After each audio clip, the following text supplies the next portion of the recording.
ஆனது. இஸ்ரவேல் மக்களுக்கு எப்பப்ப என்னென்ன நடக்கும்? இஸ்ரவேல் மக்களுக்கு எப்பப்ப என்னென்ன நடக்கும்?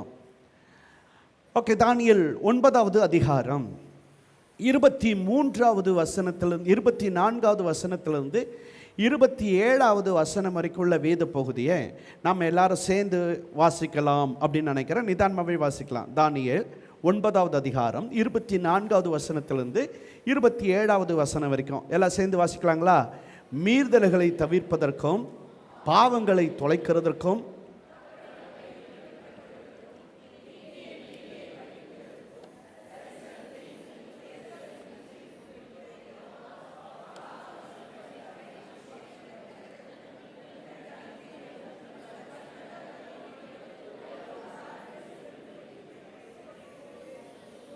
இப்போதும் நீ அறிந்து உணர்ந்து கொள்ள வேண்டியது என்னவென்றால்,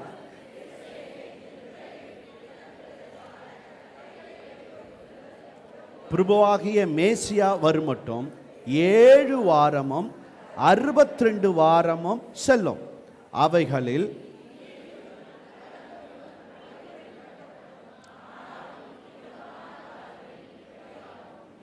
அந்த 62 வாரங்களுக்கு பின்பு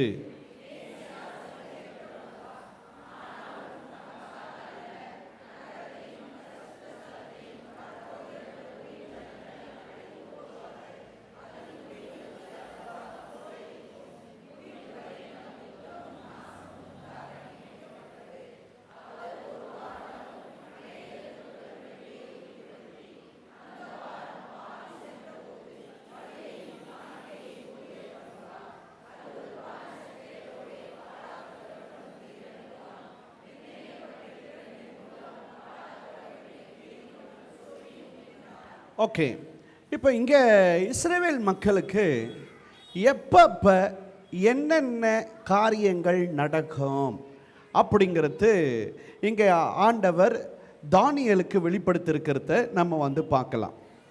இந்த 70 வாரங்கள் 3 பிரிவாக பிரித்து அங்கே சொல்லப்பட்டிருக்கிறது. 7 வாரங்கள், 62 வாரங்கள், 1 வாரம். 7 வாரங்கள், 62 வாரங்கள், 1 வாரம் ஆக 3 பிரிவாக இந்த 70 வாரங்கள் பிரிக்கப்பட்டிருக்கிறது. ஓகே, இங்கே என்ன கணக்கு இருக்கு? இங்கே என்ன கணக்கு சொல்லப்பட்டிருக்கிறது அப்படின்னு சொல்லி நம்ம பார்த்தோம்னா, ஒரு நாள் என்பது ஒரு வருடத்தை குறிக்கிறது. அப்போ அப்படின்னா 7 வாரங்கள் எத்தனை வருடத்தை குறிக்கிறது? 49 வருடங்களை குறிக்கிறது. ஓகே, அதே மாதிரி 62 வாரங்கள் எத்தனை வருடங்களை குறிக்கிறது? 434 வருடங்களை குறிக்கிறது. அண்ட் 1 வாரம் என்பது 7 வருடங்களை குறிக்கிறது. 7 வாரங்கள் அப்படின்னா 49 வருடங்கள், 62 வாரங்கள் அப்படின்னா 434 வருடங்கள், 1 வாரம் அப்படின்னா 7 வருடங்கள். ஆக மொத்தம் எத்தனை வருடங்கள் அப்படிங்கிறத நம்ம பார்த்தோம்னா 490 வருடங்கள். ஓகே, நான் நினைக்கிறேன் உங்களுக்கு ஞாபகம் இருக்கும். ஒரு ஹியூப்ளி ஆண்டுனா எத்தனை வருடம்? 49 வருஷம். கணக்கில் எவ்வளோத்தையும் இருக்கும், எழுத்துல எவ்வளோத்தையும் இருக்கும். ஆனால் நாம் என்ன பண்ணணும்?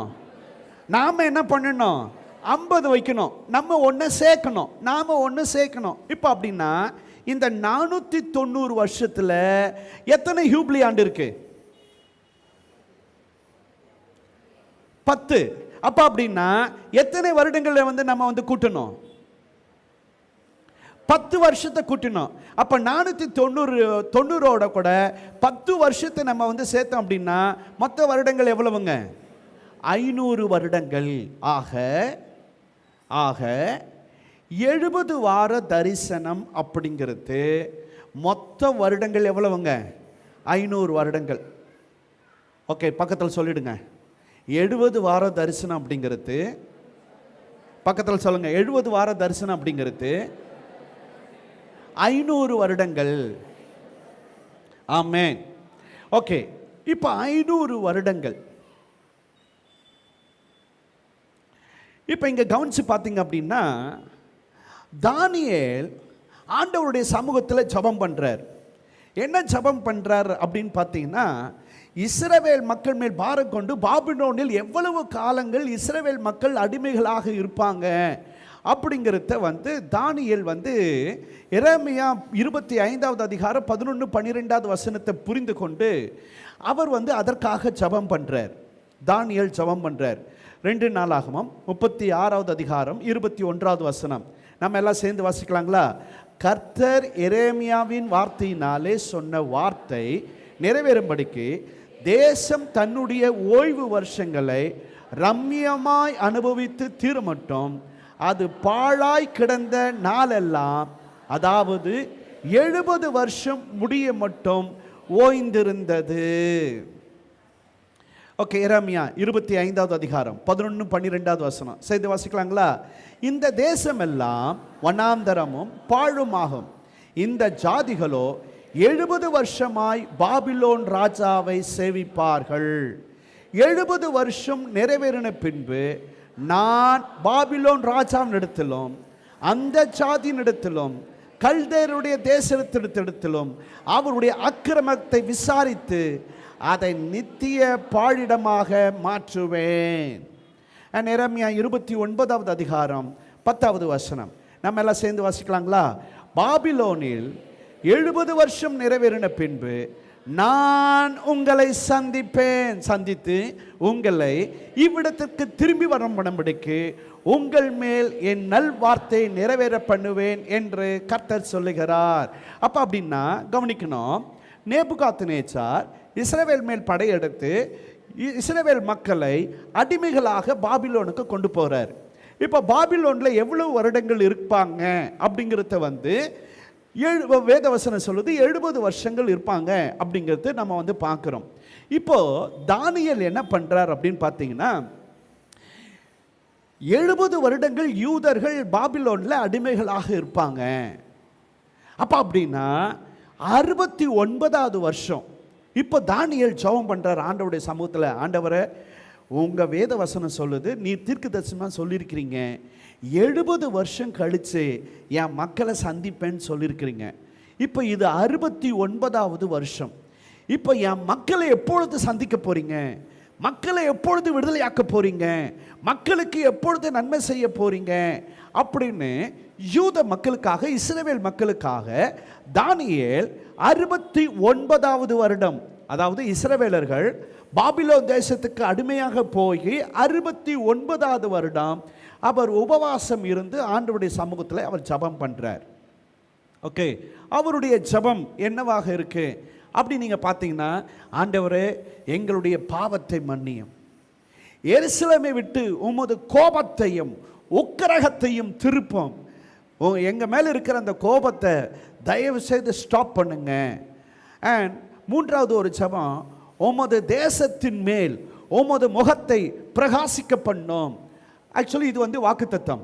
என்ன வாக்குத்தத்தம் அப்படின்னா, கர்த்தர் உன்னை ஆசீர்வதித்து காக்க கடவர், கர்த்தர் தமது முகத்தை உன்மேல் பிரகாசிக்க பண்ணி உன்மேல் கிருபையாக இருக்க கடவர், கர்த்தர் தமது முகத்தை பிரசன்னமாக்கி உனக்கு சமாதானம் கட்டளை கடவர்.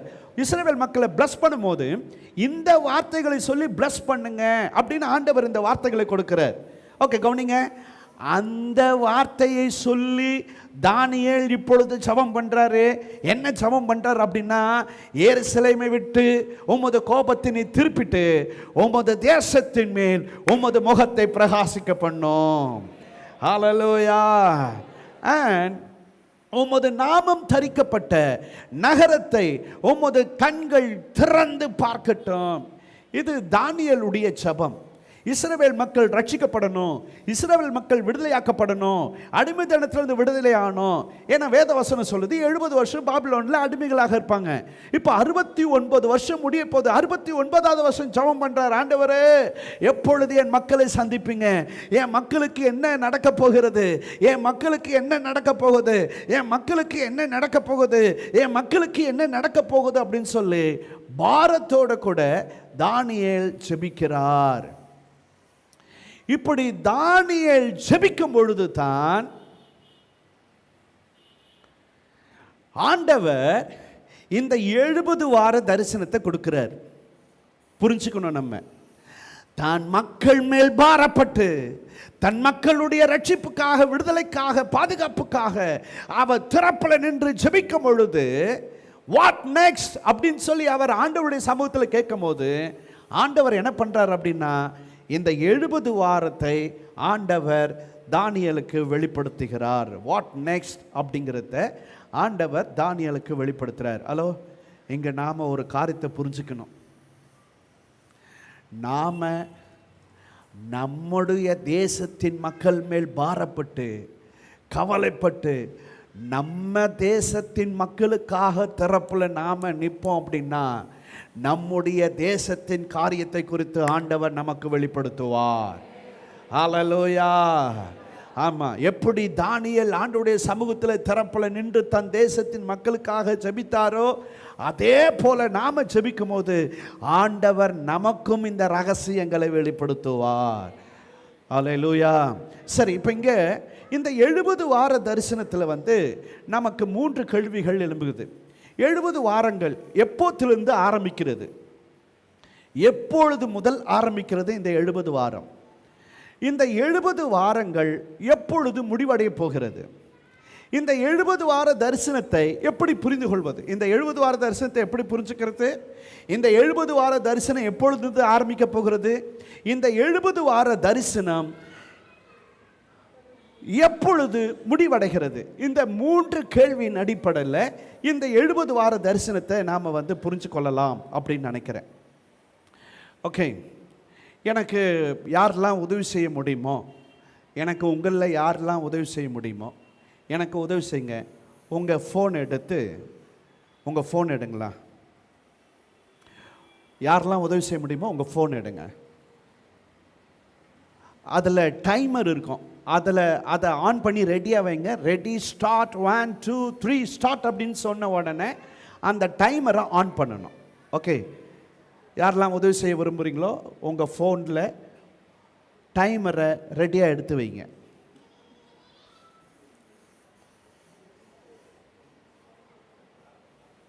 ஓகே, எடுத்துட்டீங்களா? Okay, ready, 1 2 3 start. Timer on பண்ணுங்க. அது அப்படியே ஆனில் இருக்கட்டும். நான் சொல்கிற வரைக்கும் அது ஆனில் அப்படியே இருக்கட்டும். ஓகே, அதை கண்டுக்கிடாதீங்க. இப்போ நம்ம புரிஞ்சுக்கலாம். இந்த 70 வார தரிசனம் எப்பொழுது முதல் தொடங்குகிறது அப்படின்னு சொல்லி நம்ம பார்த்தோம் அப்படின்னா, எருசலேம் திரும்ப கட்டப்படும் என்கிற கட்டளை வெளிப்படும் நாள் துவங்கி அப்படிங்கிறத ஆண்டவர் தானியேலுக்கு வெளிப்படுத்துகிறார். எப்பொழுது முதல் எருசலேம் திரும்ப கட்டப்படும் அப்படிங்கிற கட்டளை வெளிப்பட்ட அந்த நாள் முதல் கொண்டு. சரி, எருசலேம் எப்பொழுது திரும்ப கட்டப்படும் அப்படிங்கிற கட்டளை வெளிப்பட்டது அப்படின்னு பார்த்தீங்கன்னா 3 முறை எருசலேம் திரும்ப கட்டப்படும் அப்படிங்கிற கட்டளை உண்டானது. முதல் கட்டளை கோரேஸ் ராஜா செருபாபேலுக்கு சொல்றாரு, செருபாபேலுக்கு கட்டளையிடுறாரு, எருசலேமை திரும்ப கட்டு. கிமு 538 கோரேஸ் ராஜா செருபாபேலுக்கு கட்டளை கொடுக்கிறார் எருசலேமை திரும்ப கட்டும்படியாக. அதே மாதிரி அர்தசஷ்டா ராஜா எஸ்ராவுக்கு கட்டளை கொடுக்கிறார் எருசலேமை திரும்ப கட்ட வேண்டும், கட்டுங்க அப்படிங்கிறது 465. ஓகே ஓகே, இதை மாற்றிடுங்க, ஸ்க்ரீனில் மாற்றிடுங்க, ஸ்க்ரீனில் இருக்கிறபடி மாற்றிடுங்க, ஸ்க்ரீனில் இருக்கிறபடி மாற்றிடுங்க. 465 அர்தசஷ்டா ராஜா எஸ்ராவுக்கு கட்டளை கொடுக்கிறார் எருசலேமை திரும்ப கட்டுவதற்கு, ஆராதனையை ஆரம்பிப்பதற்கு, செருபாபேலை ஆலயம் கட்டுவதற்கு. அண்ட் அதே அர்தசஷ்டா ராஜா நெகேமியாவுக்கு கட்டளை கொடுக்கிறாரு எருசலேமை திரும்ப கட்டுவதற்கு. கிமு 445 கிமு 445 வருஷம் அலங்கத்தை கட்டுவதற்கு, எருசலேமை கட்டுவதற்கு கட்டளை பிறக்கிறது. ஆக யூதர்கள் பாபிலோன்ல அடிமைகளாக இருந்து 70 வருஷம் கழிச்சு 3 முறை அங்கே கட்டளை பிறக்கிறது எருசலேமை திரும்ப கட்டுவதற்காக. செருபாபேலுக்கு 538, எஸ்ராவுக்கு 465 அண்ட் நெகமாயாவுக்கு 445. அப்போ அப்படின்னா இந்த 3ல் நாம் எதை எடுத்துக்கொள்வது? இந்த 70 வார தரிசனம் எப்பொழுது முதல் ஆரம்பிக்கிறது அப்படிங்கிறத நம்ம பார்த்தோம் அப்படின்னா, நெகமியாவுக்கு வெளிப்பட்ட கிடைத்த அந்த கட்டளை கிமு 445. கிமு 445 இந்த 70 வார தரிசனம் ஆரம்பிக்கிறது. ஓகே, இதில் என்ன நடக்கும் அப்படின்னு பார்த்தீங்கன்னா, வெளிப்படையாக 3 சம்பவங்கள் இந்த 70 வார தரிசனத்தில் நடக்குது. வெளிப்படையாக. மறைமுகமாக இன்னொரு காரியமும் நடக்கிறது. அதை நான் உங்களுக்கு பிறகு பேசுகிறேன். அது என்ன அப்படிங்கிறது மனசில் 3 அப்படின்னு போட்டுக்கிறது அதாவது மனதில், அதே நேரத்தில் 4 மனசில் வச்சுக்கிட வேண்டியது. ஓகே, என்னென்ன நடக்கும்? 49 வருஷத்தில், அதாவது கிமு 445. ஓகே, 45 வருஷம், அந்த 49 வருஷத்தில் எருசலேம் திரும்ப கட்டப்படும், ஆலயம் கட்டப்படும், ஆராதனை கட்டப்படும், அலங்கம் கட்டப்படும். கட்டளை பிறந்தது. அதே போல தோத்திரம் எருசலேம் திரும்ப கட்டப்பட்டது. ஒரு அல்லேலூயா சொல்லிடுங்க. ஓகே, இது முதல் தரிசனம். 49 வாரம், 7 வாரம். அந்த 70 வாரத்தில் முதல் பகுதி 7 வாரம். 7 வாரத்தில் என்ன நடக்கும் அப்படின்னா, எருசலேம் திரும்ப கட்டப்படும். அண்ட் 62 வாரத்தில் என்ன நடக்கும் அப்படின்னு பார்த்தீங்கன்னா, 2வது பகுதி 70 வாரத்தில் 2வது பகுதி. 2வது பகுதியில் 2 சம்பவம் நடக்கும். என்ன 2 சம்பவம் நடக்கும் அப்படின்னா, இயேசு கிறிஸ்து சங்கரிக்கப்படுவார். அது அப்படியே நடந்தது. கிபி 33 இயேசு கிறிஸ்து சிலுவையில் மனிதனுடைய பாவத்திற்காக சங்கரிக்கப்பட்டார்.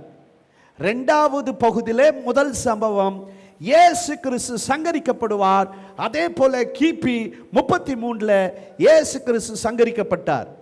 அண்ட் 2வது பகுதி 62 வாரத்தில் 2வது சம்பவம் என்ன அப்படின்னு பார்த்தீங்கன்னா, ஆலயம் இடிக்கப்படும், எருசலேம் அழிக்கப்படும், யூதர்கள் இஸ்ரவேலர்கள் எருசலேமை விட்டு விரட்டி அடிக்கப்படுவார்கள். அதே போல கிபி 70 ரோமர்கள் மூலியமாக ரோமருடைய ஆளுகையில் எருசலேம் அழிக்கப்பட்டது, ஆலயம் இடித்து எரிக்கப்பட்டது. அண்ட் இஸ்ரவேலர்கள் யூதர்கள் எருசலேமை விட்டு விரட்டி அடிக்கப்பட்டார்கள், உலகம் முழுவதிலும் சிதறடிக்கப்பட்டார்கள். ஓகே, கவனிக்கணும், நம்ம புரிஞ்சுக்கலாம். ஓகே, புரிஞ்சுக்கலாம். 70 வார தரிசனம் 3 பகுதியாக பிரிச்சிடலாம். ஆக்சுவலி 4. ஓகே, 70 வார தரிசனத்தை 3 பகுதியாக பிரிச்சிடலாம். ஆக்சுவலி 4. முதல் பகுதி என்ன? 7 வாரம். 7 வாரத்தில் என்ன நடக்கும்? எருசலேம் திரும்ப கட்டப்படும், கட்டி பிடிச்சாச்சு. 2வது 62 வாரம். இந்த 62 வாரத்தில் என்ன நடக்கும் அப்படின்னா, மேசியா சங்கரிக்கப்படுவார். அதே போல மேசியா சங்கரிக்கப்பட்டார். 2வது எருசலேம் பாழாக்கப்படும், ஆலயம் இடிக்கப்படும், யூதர்கள் விரட்டி அடிக்கப்படுவார்கள். அதே போல கிபி 70 இந்த சம்பவம் எல்லாம் நடந்தது. அதை கவனிக்கணும். கிபி 70க்கு பிறகு எருசலேம்ல ஆலயம் இல்லை, பலிகள் இல்லை, எதுவுமே இல்லை. ஓகே, நம்ம ஏற்கனவே சொன்னது போல கிபி 70 விரட்டி அடிக்கப்பட்ட அந்த யூதர்கள் எப்போ ரிட்டர்ன் ஆகுறாங்க அப்படின்னா 1867 ரிட்டர்ன் ஆகுறாங்க. அப்போ 2வது பகுதியும் இந்த 70 வார தரிசனத்தில் 2வது பகுதியும் நிறைவேறுகிறது. அதாவது மொத்த வருடங்கள் எத்தனை? இந்த 2 பகுதியில் மட்டும் மொத்த வருடங்கள் எத்தனை? 7 வாரங்கள். 7 வாரங்கள் அப்படின்னா எத்தனை வருஷங்கள்? 49 வருஷம். 62 வாரங்கள் அப்படின்னா எத்தனை வருஷம்? 434. இந்த 2த்தையும் சேர்த்தா எத்தனை வருஷங்க? 483. ஓகே, நம்ம இதில் ஒரு காரியம் செய்ய வேண்டியிருக்கு. என்ன செய்யணும்? சூப்பர். ஜூபிலி ஆண்டை சேர்க்கணும், ஜூபிலி ஆண்டை சேர்க்கணும், ஜூபிலி ஆண்டை சேர்க்கணும். அப்படின்னா எத்தனை வருஷம் சேர்க்கணும்? 10 வருஷங்கள் சேர்க்கணும். அப்போ 10 வருஷத்தை சேர்த்தா எத்தனை வருஷங்கள் ஆகுது? 493. இன்னும் 7 வருஷம் பாக்கி இருக்கு. அது அப்படியே துண்டா இருக்கு. அது 3வது பகுதி. ஓகே, அல்ல கவனிங்க. இந்த 493 வருஷங்கள் முடிவடைந்து விட்டது. எருசலேம் திரும்ப கட்டப்படும். அந்த கட்டளை வந்துடுச்சு, கட்டாயிட்டு அண்ட் மறுபடியும் அழிக்கப்படும். அது அழிச்சாச்சு. மேசியா சங்கரிக்கப்படுவார், அதுவும் முடிஞ்சிருச்சு. ஆக இந்த 2 பகுதிகள் முடிஞ்சிருச்சு. இனி நடக்க வேண்டிய காரியம் என்ன அப்படின்னா, 3வது பகுதி 70வது வாரம். ஒரு வாரம். 70வது வாரம் அப்படிங்கிறது 7 வருடங்கள் ஒரு வாரம் அடங்கியது. இந்த 70வது வாரம் இது எது அப்படின்னு பார்த்தீங்கன்னா, அந்தி கிறிஸ்துவின் ஆளுகை. இந்த 70வது வாரம் யாருடைய ஆளுகை பற்றி சொல்லப்பட்டிருக்கு அப்படின்னா, அந்தி கிறிஸ்துவின் ஆளுகை 7 வருடங்கள். ஓகே, சரி கவனிங்க. நம்ம மனசில் உள்வாங்கிக்கலாம், மனசில் உள்வாங்கிக்கலாம். இந்த 70 வார தரிசனத்தில் எத்தனை பகுதிகள்? 3 பகுதிகள். ஆக்சுவலி எத்தனை? 4. அந்த 4 பற்றி நான் பிறகு சொல்கிறேன். இந்த 70 வார தரிசனத்தில் எத்தனை பகுதிகள்? 3 பகுதிகள். முதல் பகுதி 7 வருஷம் எருசலேம் திரும்ப கட்டப்படும். 2வது பகுதி 62 வருஷம் மேசியா சங்கரிக்கப்படுவார், எருசலேம் அழிக்கப்படும், ஆலயம் இடிக்கப்படும், யூதர்கள் விரட்டி அடிக்கப்படுவாங்க. நிறைவேறிடுச்சு. அண்ட் 3வது பகுதி ஒரு வாரம். ஒரு வாரம் அப்படிங்கிறது எத்தனை வருஷங்க? 7 வருஷம். இது யாருடைய ஆளுகை? அந்தி கிறிஸ்துவின் ஆளுகை. ஓகே, அந்த 4வது பகுதி என்ன அப்படின்னா, அந்த 4வது பகுதி என்ன அப்படின்னு பார்த்தீங்கன்னா, 69வது வாரத்திற்கும் 70வது வாரத்துக்கும் நடுவில் ஒரு காலம். இது தானியேலுக்கு மறைக்கப்பட்டது. இது தானியேலுக்கு ஆண்டவர் வெளிப்படுத்தவில்லை. ஏன் அப்படின்ற காரணத்தை சொல்லிடுறேன். ஏன் அப்படிங்கிற காரணத்தை சொல்லிடுறேன். இவர் யாருக்காக திறப்பில் நின்று ஜெபம் பண்ணாரு? இஸ்ரவேல் மக்களுக்காக. இஸ்ரவேல் மக்களுக்கு என்னென்னலாம் நடக்கும் அப்படிங்கிறத தெளிவா சொல்றாரு. ஓகே, இந்த இடைப்பட்ட காலம் இஸ்ரவேல் மக்கள் அல்ல. இது இஸ்ரவேல் மக்கள் அல்ல. ஆகவே ஆண்டவர் தானியேலுக்கு அதை வெளிப்படுத்தவில்லை. அது என்ன காலம் அப்படிங்கிறது. ஓகே, இப்போ மறுபடியும் உங்க ஃபோன் எடுங்க. இப்போ டைமர் ஓடிட்டு இருக்குல்ல, அதை வந்து ஹோல்ட் பண்ணுங்க, ஸ்டாப் பண்ணாதீங்க, அதை வந்து ஹோல்ட் பண்ணுங்க.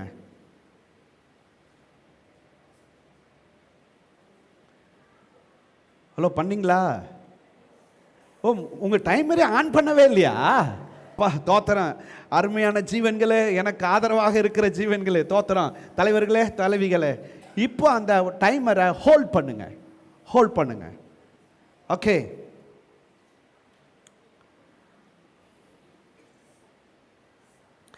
இப்போ நீங்கள் ஸ்க்ரீனில் பார்க்குறீங்க, நடுவில் ஒரு கேப்பு.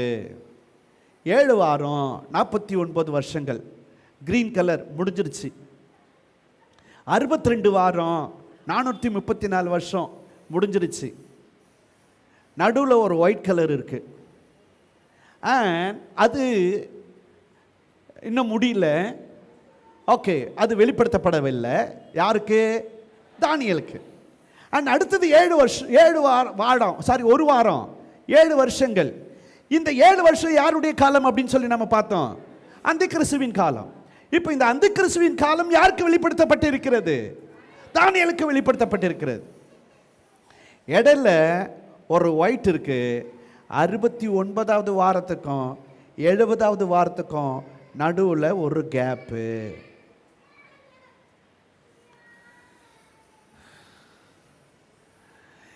அந்த கேப்பை பழைய ஏற்பாட்டு பரிசுத்தவான்களுக்கு ஆண்டவர் யாருக்குமே வெளிப்படுத்தவில்லை. எல்லாருக்குமே மறைச்சிட்டார். எல்லா தீர்க்கதரிசிகளுக்கும் மறைச்சிட்டாரு.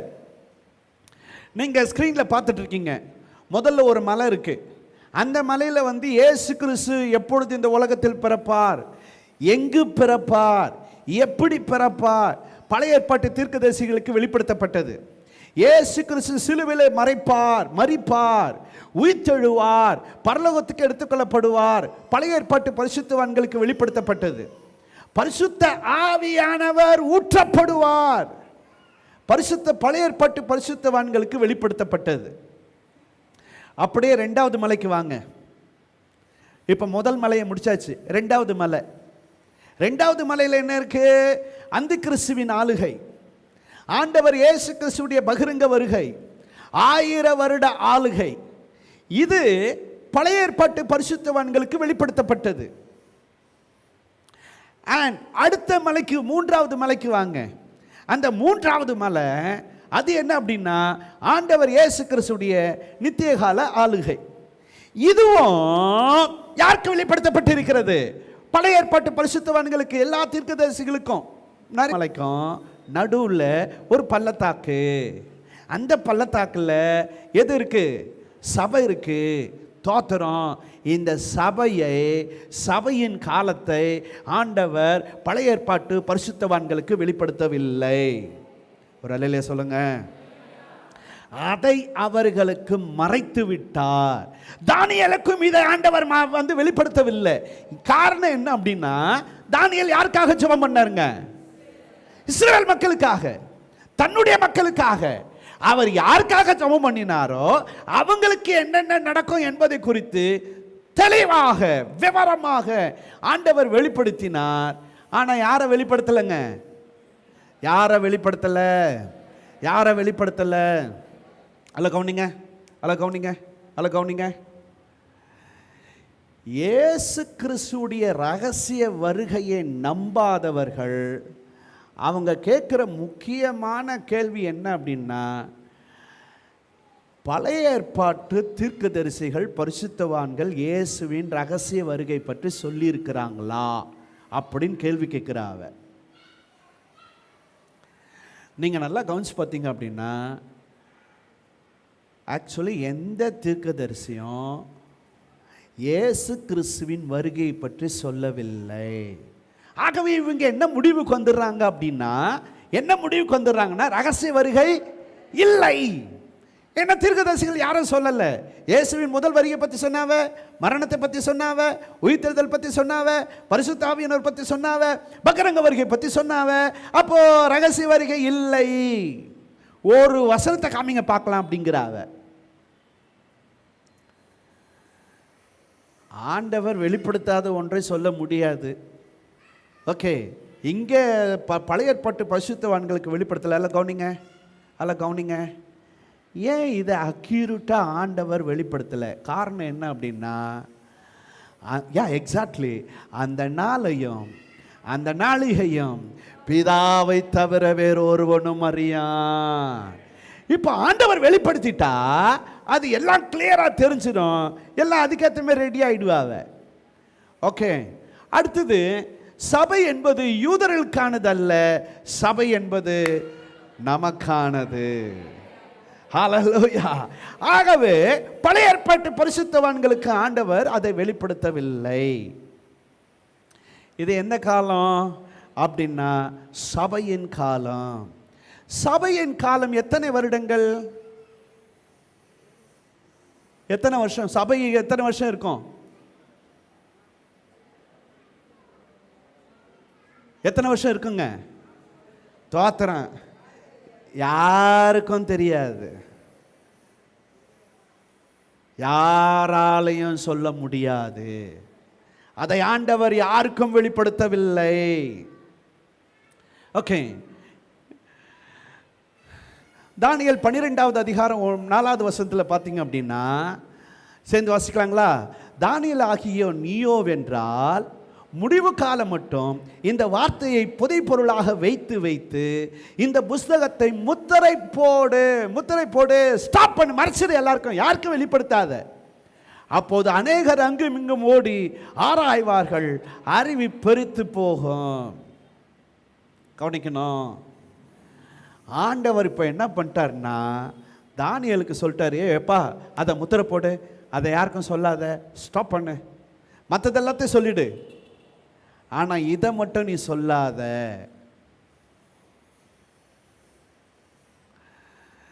தானியேலுக்கு ஆண்டவர் முத்திரை போட்டார். ஆனால் அப்போஸ்தலனாகிய பவுலுக்கும் அப்போஸ்தலனாகிய யோவானுக்கும் ஆண்டவர் அதை வெளிப்படுத்தினார். ஹல்லேலூயா, ஹல்லேலூயா.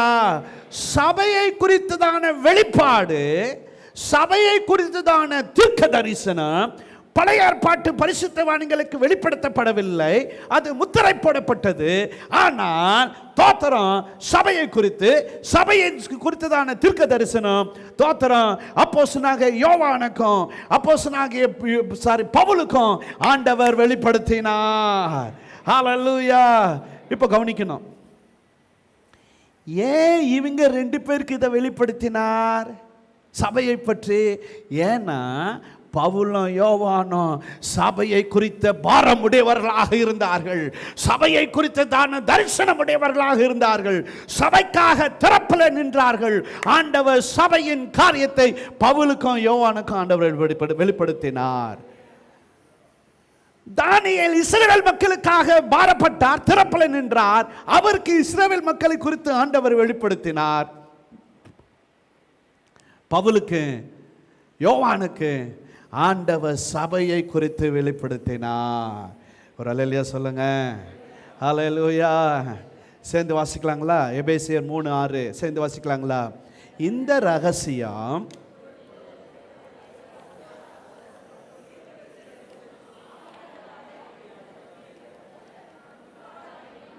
முற்காலத்திலே மனுபுத்திரருக்கு அது அறிவிக்கப்படவில்லை, பட் இப்ப அறிவிக்கிறாரு அப்போஸ்தலர்களுக்கு, இப்ப வெளிப்படுத்துறாரு அவருடைய தீர்க்கதரிசிகளுக்கு. பட் இப்ப சொல்வது போல முன்னாடி யாருக்குமே ஆண்டவர் வெளிப்படுத்தவில்லை. ஹல்லேலூயா. அண்ட் கொலோசையர் 1வது அதிகாரம் 25 27 வாசிக்கலாங்களா? ஆதி காலங்களுக்கும் தலைமுறை தலைமுறைகளுக்கும் மறைவாயிருந்து இப்பொழுது அவருடைய பரிசுத்தவான்களுக்கு வெளியாக்கப்பட்ட ரகசியமாகிய உங்கள் பொருட்டு தேவனால் எனக்கு அளிக்கப்பட்ட உத்தியோகத்தின்படியே நான் அந்த சபைக்கு ஊழியக்காரனானேன்.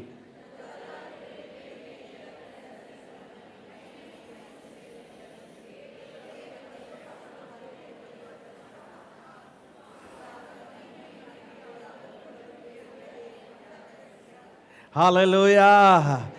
தேவன் தம்முடைய பரிசுத்தவான்களுக்கு தெரியப்படுத்த சித்தமானார் சபையின் ரகசியங்களை குறித்து.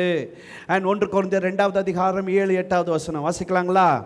உலக தோற்றத்திற்கு முன்னே தேவன் தம்முடைய மகிமைக்காக ஏற்படுத்தினதும் மறைக்கப்பட்டதுமாயிருந்த ரகசியமான தேவ ஞானத்தையே பேசுகிறோம்.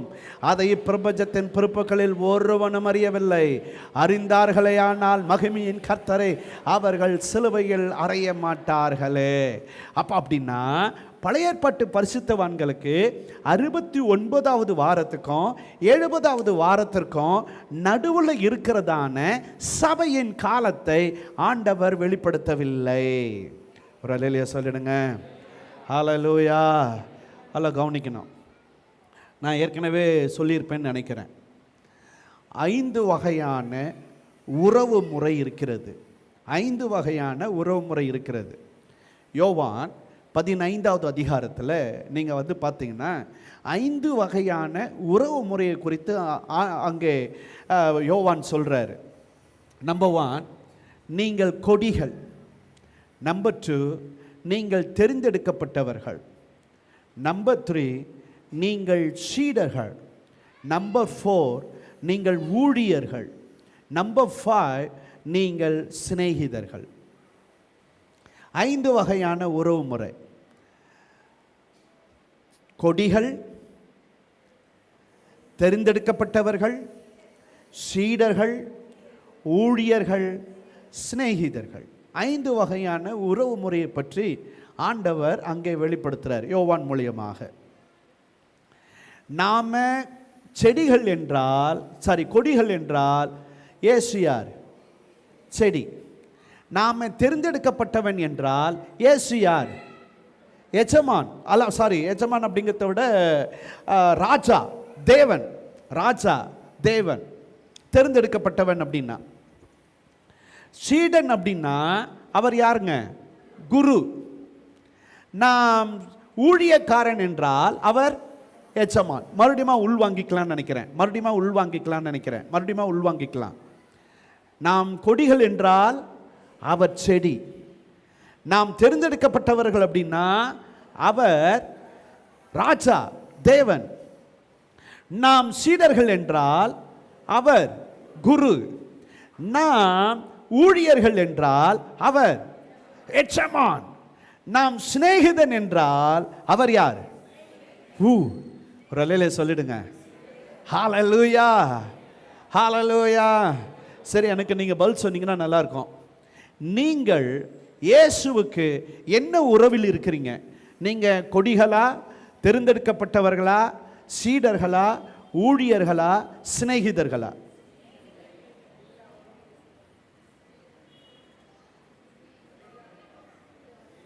Okay, very good.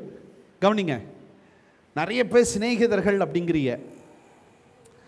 கட்டாயம் அந்த நிலைக்கு வளர்ந்தே ஆகணும். கவனிங்க,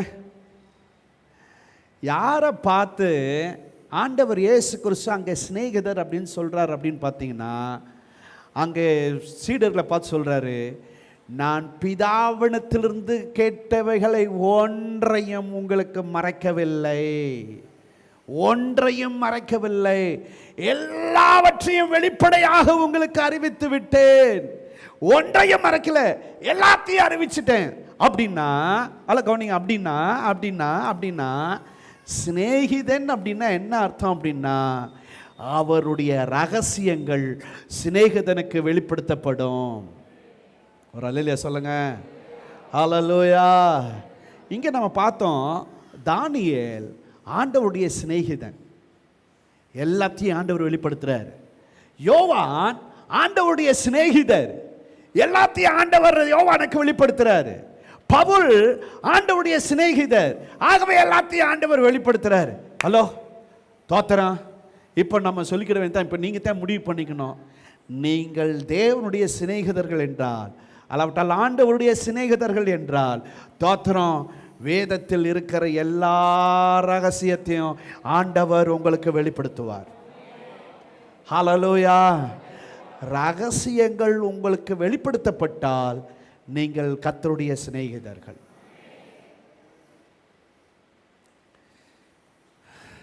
சரி, அப்ப அப்படின்னா இந்த 70 வார தரிசனத்தை 3 பகுதியா பிரிக்கலாம். ஆக்சுவலி 4. என்ன 3? 7 வாரம், 62 வாரம், 1 வாரம். அந்த 69வது வாரத்துக்கும் 70வது வாரத்துக்கும் நடுவில் ஒரு குறிப்பிட்ட காலம் இருக்கு. அது யாருக்கும் வெளிப்படுத்தவில்லை. ஆண்டவர் அதை மறைத்து வைத்திருந்தார். ஓகே, இப்போ மறுபடியும் அவங்க ஃபோன் எடுங்க. உங்க டைமரை இப்போ ஆன்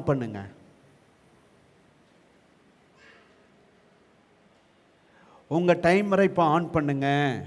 ஆன் பண்ணிட்டீங்களா? ஓகே, சரி. இப்போ நீங்கள் ஹோல்ட் பண்ணீங்கல்ல, அதில் இருந்து மறுபடியும் இப்போ ஆன் பண்ணீங்கள.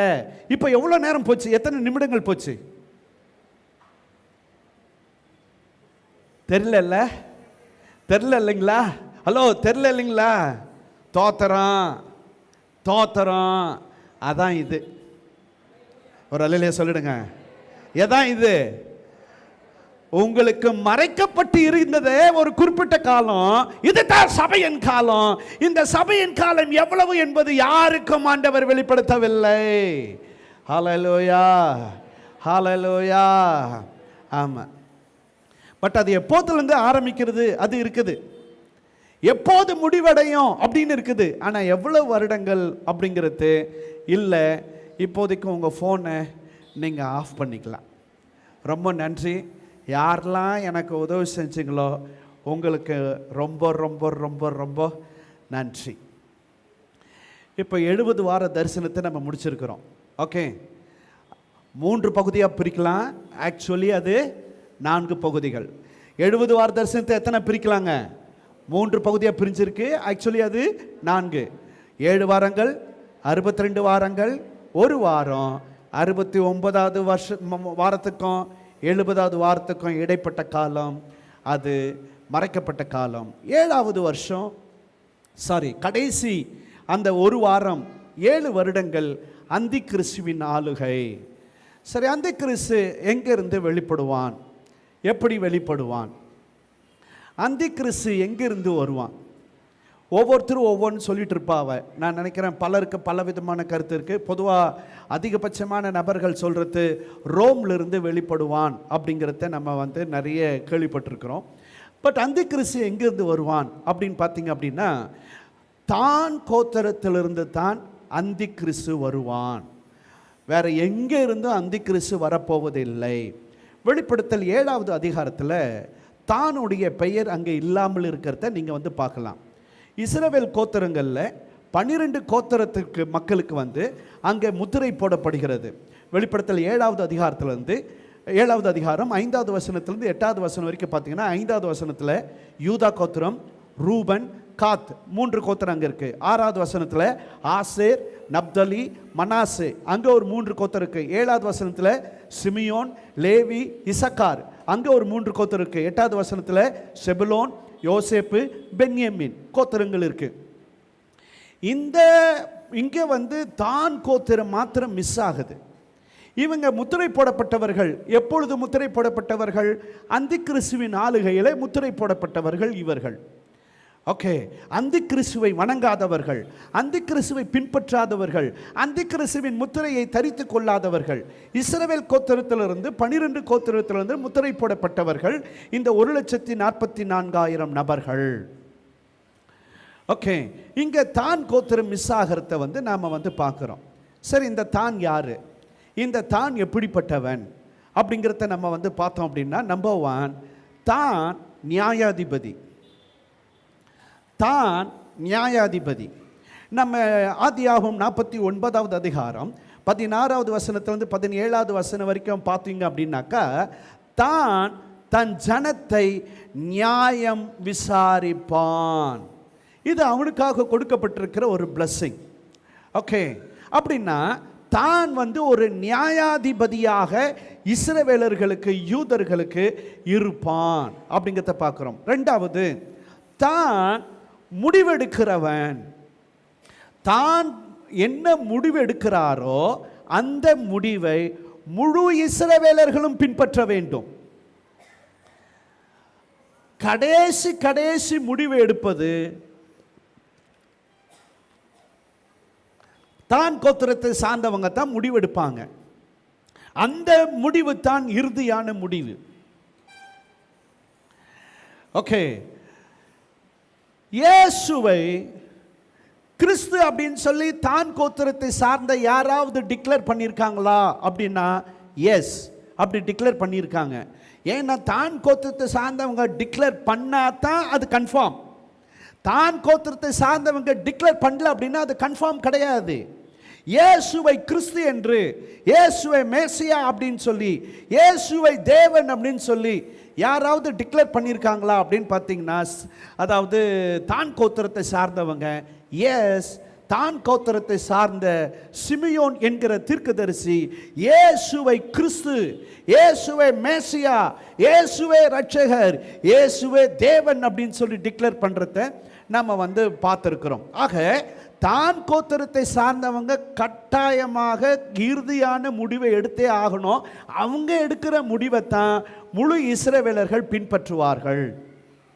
அண்ட் 3வது, தான் எப்படிப்பட்டவன் அப்படின்னு பார்த்தீங்கன்னா, சரீரங்களை அழிப்பவன் அப்படிங்கிறது இருக்குது.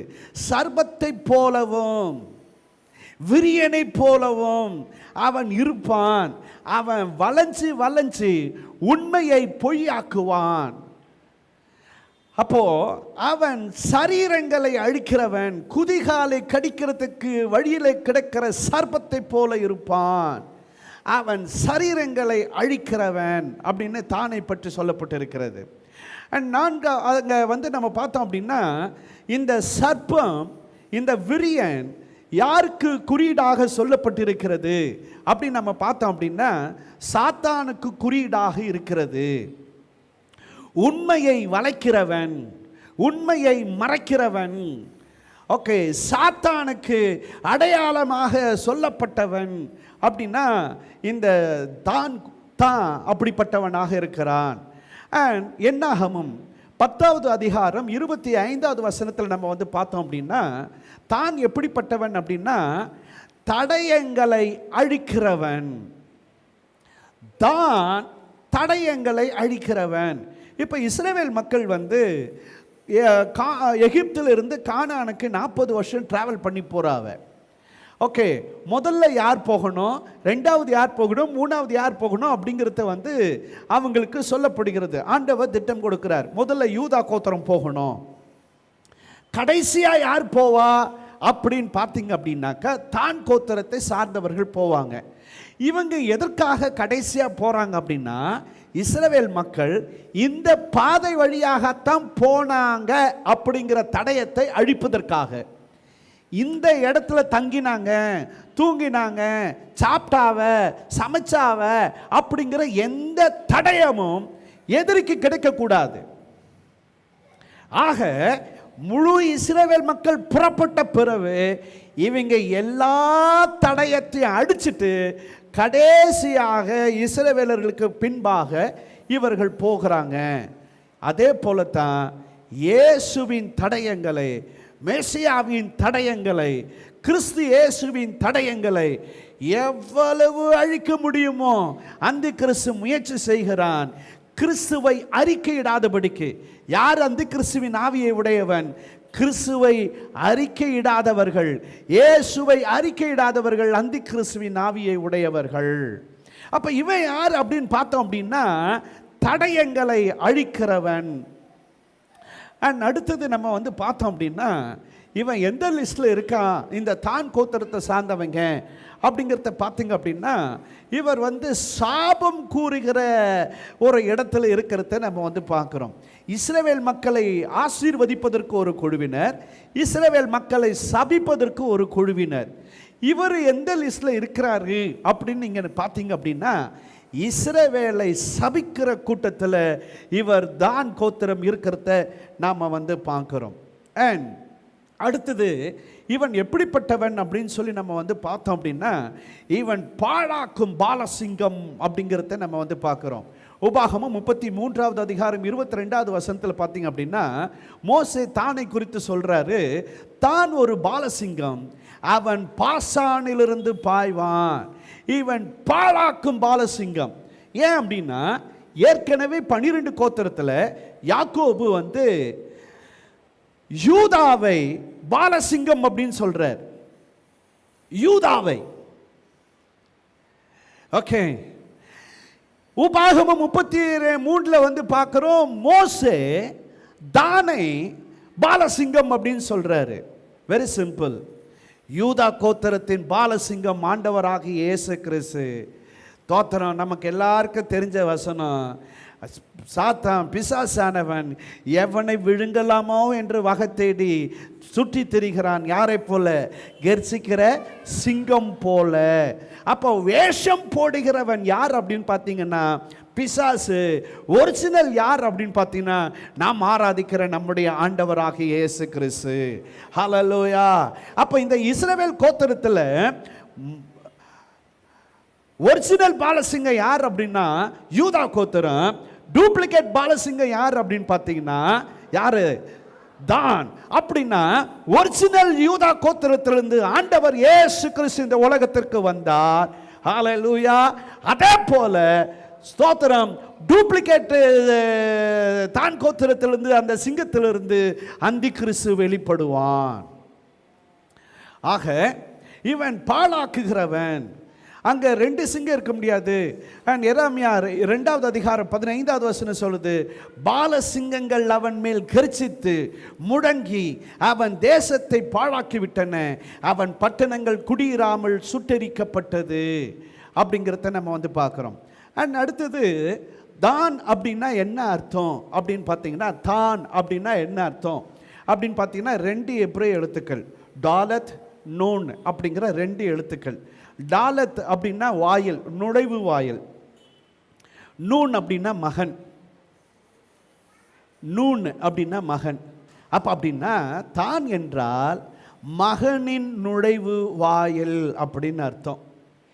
அப்படின்னா எந்த மகன்? தோத்திரம், இவன் டூப்ளிகேட்.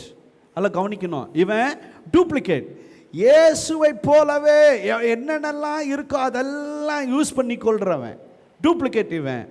அப்போ இவன் பிதாவி தேவகுமாரன் அல்ல. இவன் யார் என்றால் அந்தி கிறிஸ்து. அப்போ அப்படின்னா தான் அப்படின்னு சொன்னால் என்ன அர்த்தம் அப்படின்னா, அந்தி கிறிஸ்துவின் நுழைவு வாயில் அப்படின்னு அர்த்தம். எல்லாத்துக்குமே டூப்ளிகேட் இருக்கு. இயேசு கிறிஸ்து தேவகுமாரன், அந்தி கிறிஸ்து மனித குமாரன். மனுஷகுமாரன் அல்ல, மனித குமாரன். இயேசு கிறிஸ்து நானே வாசல் அப்படிங்கிறாரு, அந்தி கிறிஸ்து நுழைவு வாயிலாக இருக்கிறான். யூதா என்றால் என்ன அர்த்தம் அப்படின்னு பார்த்தீங்கன்னா, யெகோவாவின் நுழைவு வாயில் அப்படின்னு அர்த்தம். இயேசுவின் நுழைவு வாயில் அப்படின்னு அர்த்தம். யெஷுவாவின் நுழைவு வாயில் அப்படின்னு அர்த்தம். இயேசுவின் நுழைவு வாயில் யூதா அப்படின்னு சொன்னா. தான் அப்படின்னு சொன்னா அந்தி கிறிஸ்துவின் நுழைவு வாயில் அப்படின்னு அர்த்தம். அப்போ அந்தி கிறிஸ்து எங்க இருந்து தான் வருவான் அப்படின்னு பார்த்தீங்கன்னா, யூதா கோத்திரத்திலிருந்து தான் அந்தி கிறிஸ்து வருவான். Sorry sorry sorry sorry sorry sorry அடிச்சுக்கிட்டேன். Super super. நான் சப்பக்கட்டெலாம் கட்ட விரும்பல, நீங்கள் உஷாராக இருக்கீங்களான்னு பார்க்கலான் தான் நான் இந்த வார்த்தையை சொன்னேன். அப்படி நான் சப்பக்கட்டெலாம் கட்டலைன்றேன். கட்ட மாட்டேன், கட்டாயம் கட்ட மாட்டேன். தப்புன்னா தப்பித்தேன், சரின்னா சரித்தேன். தவறுதலாக வாயிலிருந்து வந்தது. மறுபடியும் இப்போ அறிக்கைட்டுறேன். அந்தி கிறிஸ்து எந்த கோத்திரத்திலிருந்து வருவான் என்றால், தான் கோத்திரத்திலிருந்து தான் அந்தி கிறிஸ்து வருவான். நாம் அங்கே பார்த்தீங்க அப்படின்னா, யாக்கோபு தானே பிளஸ் பண்ணும் பொழுது 17வது வசனத்தில், ஆதியாகமம் 49வது அதிகாரம் 17வது வசனத்தில் தானை யாக்கோபு பிளஸ் பண்ணுறார். 17வது வசனத்தில். 19வது வசனத்தில் காத்தை யாக்கோபு பிளஸ் பண்றார். யாக்கோபு காத்து குறித்து தீர்க்க தரிசனம் சொல்றார். இந்த 17வது வசனத்துக்கும் 19வது வசனத்துக்கும் நடுவில் 18வது வசனம். 18வது வசனத்தில் யாக்கோபு அங்கே சம்பந்தமே இல்லாமல் ஒரு ஜெபத்தை ஏறெடுக்கிறார். கர்த்தாவே, உமது ரட்சிப்புக்காக காத்திருக்கிறேன். கர்த்தாவே, உமது ரட்சிப்புக்காக காத்திருக்கிறேன். 18வது வசனம். கர்த்தாவே, உமது ரட்சிப்புக்காக காத்திருக்கிறேன். ஒவ்வொரு பிள்ளைங்களையும் பிளஸ் பண்றாரு. தீர்க்கதரிசனம் சொல்றாரு. எந்த பிள்ளையை பிளஸ் பண்ணும் பொழுதும் அவர் எங்கேயும் அவர் ஜெபம் பண்ண மாதிரி இல்லை. வேறு ஒரு தேவையில்லாத ஒரு வார்த்தையை அவர் யூஸ் பண்ணதாக இல்லை. ஆனால் தானே பிளஸ் பண்ணும்போது, தானை குறித்து தீர்க்க தரிசனம் சொல்லும் போது 19வது வசனத்தில் அவர் சொல்றாரு, கர்த்தாவே, உமது ரட்சிப்புக்காக காத்திருக்கிறேன். ஏன் இந்த ஜெபம் அப்படின்னா, நம்ம ஏற்கனவே பார்த்தோம், இது தீர்க்க தரிசனம். 49வது அதிகாரத்தினுடைய 2வது வசனத்தை வாசிங்க.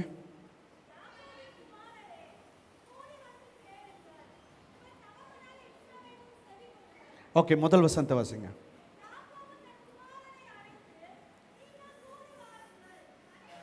கவனிங்க. நீங்கள் கூடி வாருங்கள், கடைசி நாட்களில் உங்களுக்கு நேரிடும் காரியங்களை உங்களுக்கு அறிவிக்கிறேன், தெரிவிக்கிறேன். அப்போ அப்படின்னா இது பிளஸ்ஸிங் கிடையாது, ஆக்சுவலி பிளஸ்ஸிங் தான். ஆனால் இது என்ன அப்படின்னு பார்த்தீங்கன்னா, தீர்க்க தரிசனம். கடைசி காலத்தில் நடக்க போகிற தீர்க்க தரிசனத்தை நான் உங்களுக்கு சொல்லுகிறேன். இப்போ கவனிங்க. அந்தி கிறிஸ்து எங்கிருந்து வருவான்? தான் கோத்திரத்திலிருந்து வருவான். இப்போ தானை பற்றி தீர்க்க தரிசனம் சொல்றாரு. சொல்லும் போதே பார்க்கிறாரு, அந்தி கிறிஸ்து எங்கிருந்து வருவான்? இந்த தான் கோத்திரத்திலிருந்து வருவான். உடனே இந்த அந்தி கிறிஸ்துவின் மூலமாக அதிகமாக உபத்திரவத்தை அனுபவிக்க போவது யார்தான்? யூதர்கள், இஸ்ரவேலர்கள் தான். தோத்திரம். யூதர்கள், இஸ்ரவேலர்கள் அப்படின்னா யாக்கோபுடைய சந்ததி, என் பிள்ளைகள். தோத்திரம். அந்தி கிறிஸ்து தான் மூலியமாக வருவான். இந்த அந்தி கிறிஸ்து மூலியமாக என்னுடைய சந்ததி பாதிக்கப்பட போகுது. இப்போ யாக்கோபு ஜெபம் பண்றாரு, கர்த்தாவே உமது ரட்சிப்புக்காக காத்திருக்கிறேன். ஒரு அல்லேலூயா சொல்லுங்க. அல்லேலூயா. அப்படின்னா அந்தி கிறிஸ்து எங்கேருந்து வருவான்? அந்தி கிறிஸ்து எங்கேருந்து வருவான்? அந்தி கிறிஸ்து எங்கேருந்து வருவான்? ஆமாம், தான் கோத்திரத்திலிருந்து தான் வருவான். ஆக அங்கே யாக்கோபு தன் மக்களுடைய ரட்சிப்புக்காக, பாதுகாப்புக்காக அங்கே ஜெபிக்கிறத நாம் பார்க்குறோம். அப்போது இந்த நம்ம வெளிப்படுத்தல் 7வது அதிகாரத்தில் தான் கோத்திரம் இல்லை. ஏன் 7வது அதிகாரத்தில் தான் கோத்திரம் இல்லை அப்படின்னா, அந்தி கிறிஸ்து அவனுடைய ஆளுகளுக்கு தான் இருக்க போகிறான். அவன் சந்ததியிலிருந்து தான் வரப்போகிறான். இந்த 1,44,000 பேர் யாரு அப்படின்னு பார்த்தீங்க அப்படின்னா, இந்த அந்தி கிறிஸ்துவை வணங்காதவர்கள், இந்த அந்தி கிறிஸ்துவனுடைய முத்திரையை போடாதவர்கள். அப்படின்னா அந்தி கிறிஸ்து யாரு? தான். ஆகவே தானுடைய பெயர் அந்த வெளிப்படுத்தல் 7வது அதிகாரத்தில் இல்லை. அவனை வணங்காத மற்ற கோத்திரத்தினுடைய பெயர்கள் அங்கே சொல்லப்பட்டிருக்கிறது. ஆனால் அதே தானுடைய பெயர் எசேக்கியேல் 48வது அதிகாரத்தில் இருக்கிறது. இந்த எசேக்கியேல் 48வது அதிகாரம் 31வது வசனத்திலிருந்து 35வது வசனம் வரைக்குள்ள வேத பகுதியில் பார்த்தீங்கன்னா, அங்கே தானுடைய பெயர் இருக்கிறத நம்ம பார்க்குறோம். ஓகே, எந்த வசனத்தில் இருக்கு தானுடைய பெயர்? ஓகே, 32வது வசனத்தில் பார்த்தீங்க அப்படின்னா, தானுக்கு ஒரு வாசல். ஓகே, அப்போ இங்கே தானுடைய பெயர் இங்கே இருக்கிறது. அல்ல கவனிக்கணும், அல்ல கவனிக்கணும். வெளிப்படுத்தல் 7வது அதிகாரம் 1000 வருட ஆளுகை. எசேக்கியேல் 48வது அதிகாரம் நித்திய கால ஆளுகை. 2 ஆளுகை இருக்கு. ஒன்று 1000 வருட ஆளுகை, இன்னொன்று நித்திய கால ஆளுகை. இந்த தான் கோத்திரம் 1000 வருட ஆளுகையில் இருக்க மாட்டாங்க. 1000 வருட ஆளுகையில் யார் இருப்பாங்க? ஐயோ தோத்திரம், இப்போவே போட்டு உடச்சிட்டா பிரச்சனை ஆகிட போகுது. இப்போ தோத்திரம், அந்தி கிறிஸ்துவை வணங்காதவர்கள், இரத்த சாட்சியாக மரித்தவர்கள், இந்த 1,44,000 பேர் அந்தி கிறிஸ்துவை வணங்காத அவர்கள். அப்போ அது 1000 வருட ஆளுகை. எசேக்கியேல் என்பது 48வது அதிகாரம் என்பது நித்தியகால ஆளுகை.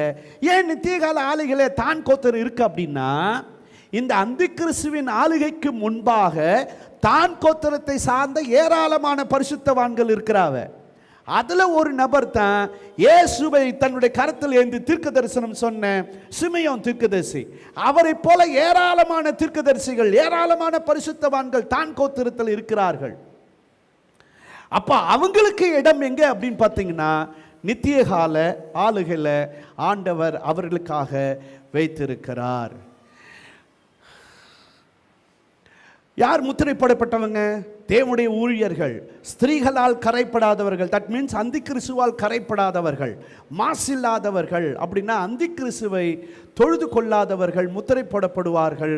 அதில் தான் கோத்திரத்தை சார்ந்தவங்க இருக்க போவதில்லை. ஆகவே அந்த வெளிப்படுத்தல் 7வது அதிகாரத்தில் அவங்க இல்லை அப்படிங்கிறத நம்ம புரிஞ்சு கொள்ளலாம். இந்த உபத்திரவ காலம் அதிகபட்சம் யாருக்காக அப்படின்னா, அல்லவட்ட பொதுவாக இது யாருக்காக அப்படின்னா, 2 வார்த்தையில் நம்ம கதையை முடிச்சிடலாம்.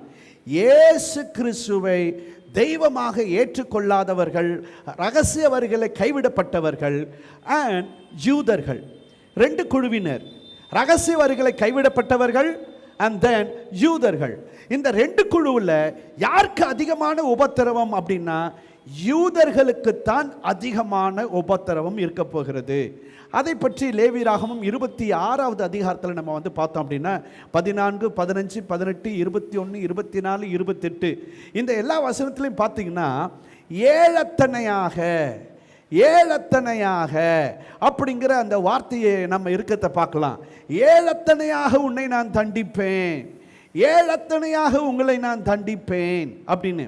அந்த ஏழத்தனை தண்டனை எப்பொழுது அப்படின்னு பார்த்தீங்க அப்படின்னா என்னென்ன அப்படின்னு பார்த்தீங்கன்னா 7 முத்திரைகள், 7 எக்காலங்கள், 7 இடிகள், 7 கலசங்கள். உன்னை ஏழத்தனையாக தண்டிப்பேன் அப்படிங்கிறது இந்த 7 7 7 யாருக்கு அப்படின்னா முக்கியமாக அது யூதர்களுக்கு, ரெண்டாவது தான் கைவிடப்பட்ட மக்களுக்கு. அதிகபட்சமாக அந்த கிறிஸ்துவின் காலத்தில் உபத்திரவத்தை அனுபவிக்க போவது யார் அப்படின்னு பார்த்தீங்கன்னா தோத்திரம் யூதர்கள் தான் அதை அனுபவிக்க போகிறார்கள். ஏழத்தனையான தண்டனையை அவர்கள் அனுபவிக்க போகிறார்கள். எரேமியா 30வது அதிகாரம் 7வது வசனம், ஐயோ அந்த நாள் பெரியது, அதை போலொத்த நாள் இல்லை, அது யாக்கோபுக்கு இடுக்கண் காலம், இஸ்ரவேல் மக்களுக்கு அது இடுக்கண் காலம். ஆனால் அந்த நாட்கள் முடியும் பொழுது அவர்கள் ரட்சிக்கப்படுவார்கள். ஓசியா 6வது அதிகாரம் 1வது வசனத்திலிருந்து 3வது வசனம் வரைக்கும் உள்ள வேத பகுதியும், ஏசாயா 1:7 9வது வசனம் அண்ட் ஏசாயா 13வது அதிகாரம் 9வது வசனம். இப்படி நம்ம இந்த வசனத்தில் சபை, மனவாட்டி சபை இருக்க போகிறது. ஹல்லேலூயா. அப்ப அப்படின்னா ஒரு காரியத்தை நம்ம ஆழமாக மனதிலே பதிவு பண்ணிக்கொள்ள வேண்டும். அந்த கிறிஸ்துவின் உபத்திரவ காலத்தில் நீங்களும் நானும் மாட்டிக்கொள்ள கூடாது. அப்படின்னா முக்கியமாக நீங்களும் நானும் எங்க இருந்துடணும்? சபைக்குள்ளார இருந்துடணும், சபை ஐக்கியத்தில் இருந்துடணும், சபையோட இணைஞ்சிருந்துடணும். ஹல்லேலூயா. சபையை எடுத்துக்கொள்வதற்காகத்தான் மணவாளன் இயேசு கிறிஸ்து வரப்போகிறார். ஹல்லேலூயா. மணவாளனை சந்திக்கணும் அப்படின்னா, அந்த கிறிஸ்துவின் ஆளுகளை நீங்களும் நானும் காப்பாற்றப்படணும் அப்படின்னா ஒரே ஒரு வழி தான் இருக்கு. அதாவது அதுக்கு முன்பாக நம்ம ரட்சிக்கப்படணும், பரிசுத்தமா வாழணும், எல்லாம் ஞானஸ்நானம் எடுக்கணும், அபிஷேகம் பெறணும், இயேசுவுக்காக வாழணும், வசனத்தின்படி வாழணும். அதோடு கூட மிக முக்கியமானது எங்க இருந்துடணும்? சபைக்கு வெளியே இருப்போம் அப்படின்னா தோத்திரம் நம்மை போல பரிதபிக்கக்கூடியவர்கள் யாருமே இருக்க முடியாது. ஆக சபைக்கு வெளியே இருந்தா அந்த கிறிஸ்துவின் உபத்திரவ காலத்தில் நீங்களும் நானும் மாற்றிக்கொள்வோம். தோத்திரம் அப்படி இல்லை, சபையோட இருப்போம் அப்படின்னா நீங்களும் நானும் ஆண்டவர் இயேசு கிறிஸ்துவின் வருகையிலே எடுத்துக்கொள்ளப்படுவோம். ஹல்லேலூயா, ஹல்லேலூயா. சிலதை நான் மறுபடியும் உங்களுக்கு பேசலாம்னு நினைக்கிறேன். இதை அழுத்தமாக பதிவு பண்ணணும் நான். ஓகே, சபைக்கு அந்த கிறிஸ்துவின் உபத்திரவ காலம் இல்லை. ஒரு அல்லேலூயா சொல்லிடுங்க. சபைக்கு அந்த கிறிஸ்துவின் உபத்திரவம் காலம் இல்லை. 6 வசனங்களை உங்களுக்கு முன்பாக நான் வேகமாக வைக்க விரும்புகிறேன். ஓகே, வெளிப்படுத்தல் 3வது அதிகாரம் 10வது வசனம், சபையை உபத்திரவ காலத்திலிருந்து ஆண்டவர் காப்பாற்ற போகிறார். சபைக்கான வாக்குத்தத்தம், சபைக்கான வாக்குத்தத்தம், உபத்திரவ காலத்திலிருந்து நான் உபத்திரவ காலத்துக்கு முன்பாக உன்னை நான் காப்பேன். ஹல்லேலூயா, ஹல்லேலூயா. சோதனை காலத்துக்கு தப்பும்படி உன்னை நான் காப்பேன். அந்த கிறிஸ்துவின் ஆளுகையிலிருந்து ஆண்டவர் சபையை காப்பாற்ற போகிறார், மனவாட்டியை காப்பாற்ற போகிறார்.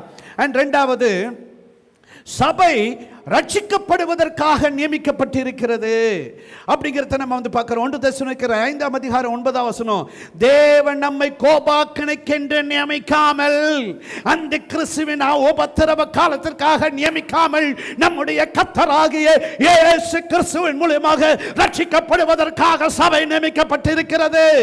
ஹல்லேலூயா சொல்லுங்க. சபை எடுத்துக்கொள்ளப்பட்ட பிறகுதான் அந்த கிறிஸ்து வெளிப்படுவான். அது விளக்கப்படும் பொழுது அவன் வெளிப்படுவான். அப்போ இங்க 2 வேத பகுதிகளில் இங்க 2 இருக்கிறத நம்ம பார்க்கலாம். 1வது வசனத்திலிருந்து 4வது வசனம் வரைக்கும் பகிரங்க வருகை, 6வது வசனத்திலிருந்து 8வது வசனம் வரைக்கும் ரகசிய வருகை. 2 வருகை பற்றியும் இந்த வேத பகுதியில் இருக்கிறது. இங்க நம்ம பார்த்தோம் அப்படின்னா, அந்த கிறிஸ்துவை தடுப்பது எது? 6வது வசனத்தில் கேட்குது. எது நீக்கப்படும் போது அந்த கிறிஸ்து வெளிப்படுவான். அந்த கிறிஸ்து வெளிப்படாதபடி தடுப்பது எது என்றால் சபை தான் தடுத்து கொண்டிருக்கிறது. சபை எடுத்துக்கொள்ளப்படும் பொழுது ஸ்தோத்திரம். அந்தி கிறிஸ்து வெளிப்படுவான். ஹல்லேலூயா, ஹல்லேலூயா. அப்போ உபத்திரவ காலத்துக்கு முன்பாக சபை எடுத்துக்கொள்ளப்படும். வெளிப்படுத்தல் 4வது அதிகாரம் 1வது வசனம் சொல்லுது, இவைகளுக்கு பின்பு அந்தி கிறிஸ்து நாளிகை ஆரம்பிக்கப்படும். அதாவது 5வது 6வது அதிகாரத்துக்கு பிறகு 4வது வசனம் சொல்லுது, இவைகளுக்கு பின்பு. எவைகளுக்கு பின்பு? 2வது அதிகாரம் சபையின் காலம், 3வது அதிகாரம் சபையின் காலம். இந்த சபையின் காலத்திற்கு பின்பு. அப்ப அப்படின்னா சபை எடுத்துக்கொள்ளப்பட்ட பிறகு அந்தி கிறிஸ்து வெளிப்படுவான். அப்ப அப்படின்னா சபைக்கு அந்தி கிறிஸ்துவின் உபத்திரவ காலம் இல்லை. மத்திய ஆகாயத்தில் இவைகள் எல்லாம் நடக்க போகிறது, இந்த உலகத்தில் நடக்க போவது அல்ல. சோத்திர ரகசிய வருகை எல்லாம் வானத்தில் நடக்க போகிறது. பட்டய கரிக்கினால் விழுவார்கள், சகல ஜாதிகளும் சிறைப்பட்டு போவார்கள், புற ஜாதிகள் நிறைவேறும் வரைக்கும், நிறைவேற வரைக்கும், நிறைவேற வரைக்கும் எருசலேம் புற ஜாதிகளால் மிதிக்கப்படும். தோத்திரம். சபையின் காலம் முடியும் பொழுது ஹல்லேலூயா யூதரின் காலம் ஆரம்பிக்கும். நம்ம ஏற்கனவே பார்த்தோம் யூதர்களுக்கு என்னென்ன நடக்கும். தோத்திரம். நம்ம பார்த்தோம் 7 வாரம் 62 வாரம் யூதர்களை பற்றி. இடையில ஒரு குறிப்பிட்ட காலம் அது வெளிப்படுத்தப்படவில்லை. கடைசி ஒரு வாரம் வெளிப்படுத்தப்பட்டது. அது யூதர்களுக்கு இடைப்பட்ட காலம். உங்களுக்கு எனக்கும் சபைக்கான காலம். ஹல்லேலூயா. ஆக சபை சபை சபை உபத்திரவ காலத்தில் இருக்க போவதில்லை. ஹல்லேலூயா, ஹல்லேலூயா, ஹல்லேலூயா, ஹல்லேலூயா. நம்ம கடைசியா இந்த வசனத்தை நம்ம ஒருக்கா கூட மனசுல பதிவு பண்ணிக்கிட்டு நம்ம ஜெபம் பண்ணி முடிக்கலாம் அப்படின்னு நான் நினைக்கிறேன். 1 தெசலோனிக்கேயர் 5வது அதிகாரம் 9வது வசனம், தேவன் நம்மை கோபாக்கணைக்கென்று நியமிக்காமல் நம்முடைய கர்த்தராக இயேசு கிறிஸ்துவின் மூலமாய் ரட்சிப்புக்கென்று அவர் நியமித்திருக்கிறார். ஆகவே நம்முடைய தலைகளை உயர்த்துவோம், நம்முடைய தலைகளை உயர்த்துவோம். மரணமே உன் கூரெங்கே, பாதாளமே உன் ஜெயமெங்கே என்று மரணத்தை வெல்லுவதற்கு, இயேசுவை சந்திப்பதற்கு, மறுரூபமாவதற்கு நம்முடைய தலைகளை உயர்த்துவோம், நம்முடைய தலைகளை உயர்த்துவோம். ஹலோ, இதெல்லாம் எப்போ அப்படின்னா சபைக்குள்ளார இருந்தாத்தேன், சபைக்குள்ளார இருந்தாத்தேன் உங்க தலைகளை உயர்த்த முடியும். சபைக்குள்ளார இருந்தாத்தான் மணவாளனை சந்திக்க முடியும். சபைக்குள்ளார இருந்தாத்தான் தோத்திரம் அவர் இருக்கிற இடத்தில் நீங்களும் நானும் இருக்க முடியும். ஹல்லேலூயா, ஹல்லேலூயா, ஹல்லேலூயா. சபை அந்தி கிறிஸ்துவின் காலத்தில் இருக்க போவதில்லை. உபத்திரவ காலத்தில் சபை இருக்க போவதில்லை. இயேசுவை நீங்களும் நானும் சந்திக்க போகிறோம். நாம் எல்லாரும் எழும்பி நின்று ஜெபிக்கலாம். ஹல்லேலூயா, ஹல்லேலூயா, ஹல்லேலூயா. எல்லாரும் எழும்பி நின்று ஆண்டவருடைய சமூகத்தில் நம்ம ஒப்பு கொடுத்து நாம ஜெபிக்கலாம். ஹல்லேலூயா. சபையே, சபையே, மணவாளன் இயேசு கிறிஸ்து மணவாட்டியை அழைப்பதற்காக வரப்போகிறார். ஹல்லேலூயா. அந்தி கிறிஸ்துவின் உபத்திரவ காலத்திற்காக சபை நியமிக்கப்படவில்லை. ஹல்லேலூயா. இயேசு கிறிஸ்து இருக்கிற இடத்துல இருப்பதற்காக சபை முன் குறிக்கப்பட்டிருக்கிறது. சபை தெரிந்தெடுக்கப்பட்டிருக்கிறது. இயேசு கிறிஸ்து இருக்கிற இடத்துல நீங்களும் நான் இருக்க போகிறோம். அந்த கோபாக்கணைகளிலிருந்து நீங்களும் நான் தப்புவிக்கப்பட போகிறோம். அதுக்கெல்லாம் என்ன செய்யணும்? இயேசுவை பின்பற்றணும். நாம் ரட்சிக்கப்பட்டிருக்கணும், இயேசுவை பின்பற்றணும், பரிசுத்தமாக வாழணும், வசனத்தின்படி வாழணும். அதோடு கூட சபைக்குள்ளார இருக்கணும், அதோடு கூட சபைக்குள்ளார இருக்கணும்.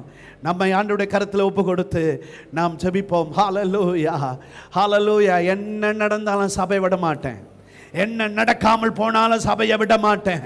சபைக்குள்ளார இருப்பேன், சபை ஐக்கியத்தில் இருப்பேன், சபையோடு இருப்பேன், சபையோடு வளருவேன், சபையோடு வாழ்வேன், சபையோடு இருப்பேன். சபை, சபை தான் மணவாட்டி. ஹல்லேலூயா, ஹல்லேலூயா, ஹல்லேலூயா, ஹல்லேலூயா. ஆண்டவரே உமக்கு நன்றி. நம்மை ஆண்டவருடைய கருத்தில் ஒப்பு கொடுத்து நாம்